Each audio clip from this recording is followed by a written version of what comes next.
Hello बच्चों, let's read the question. The question says a smallest portion of a crystal lattice which on repetitions in different direction generates the entire lattice is called unit cell, crystal lattice, lattice point, lattice site. Okay तो हमें बताना है बच्चों कि इसे क्या बोलते हैं। ठीक है, जो क्रिस्टल लैटिस के अंदर जो स्मॉलेस्ट पोर्शन होता है और वो पोर्शन बार बार रिपीट होता है इन डिफरेंट डायरेक्शन, तो उसे बेसिकली हम लोग क्या बोलते हैं। ठीक है, सो फर्स्ट ऑफ ऑल बात करते हैं बच्चों की कॉन्सेप्ट की कॉन्सेप्ट। ओके, सबसे पहला यहाँ पे अगर हम लोग की कॉन्सेप्ट देखें तो क्या हो जाएगा, crystal lattice. Crystal lattice, so basically crystal lattice किसे बोलते हैं बच्चों, a regular arrangement a regular arrangement of atoms, ions और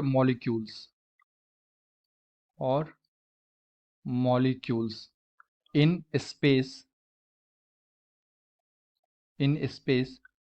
to show the geometry to show the geometry to show the geometry of a crystal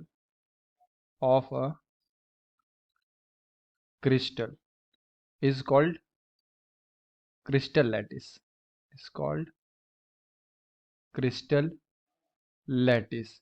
Okay, so basically crystal lattice क्या होता है बच्चों, a regular arrangement of atoms, ions और molecules in space to show the geometry of crystal, यानी कि space में जो भी मॉलिक्यूल्स या आयंस या फिर एटम्स अरेंज होते हैं और उसको जब हम लोग मिलाते हैं तो एक ज्योमेट्री हमें देखने को मिलता है। ठीक है, और जिसे हम लोग प्रेडिक्ट करते हैं कि इस बेसिकली लैटिस का ज्योमेट्री क्या हो सकता है, तो उसे हम लोग क्या बोलते हैं बच्चों, क्रिस्टल लैटिस बोलते हैं। एंड जैसे यहाँ पे हमें दे रखा है क्वेश्चन में, smallest portion of a crystal lattice which on repetition in different direction generated the entire lattice is called, तो इसे क्या बोलते हैं, तो इसे बोलते हैं बच्चों यूनिट सेल। ठीक है, क्या बोलते हैं इसे, unit cell. So basically unit cell क्या होता है, the basic repeating unit, the basic repeating unit which repeated over and over and over again to form complete lattice, to form complete lattice. Okay, to form complete lattice.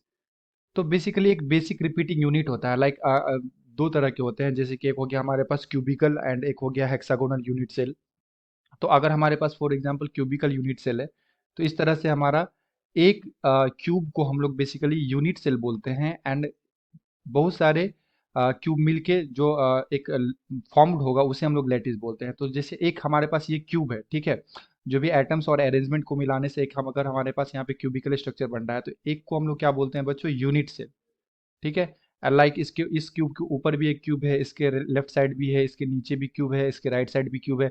And बहुत सारे cubes के arrangement जब हो जाएगा तो उसे हम लोग क्या बोलते हैं, लैटिस बोलते हैं। ठीक है, क्रिस्टल लैटिस बोलते हैं। तो जो बेसिक रिपीटिंग यूनिट होता है ना, उसे हम लोग क्या बोलते हैं बच्चों, यूनिट सेल बोलते हैं।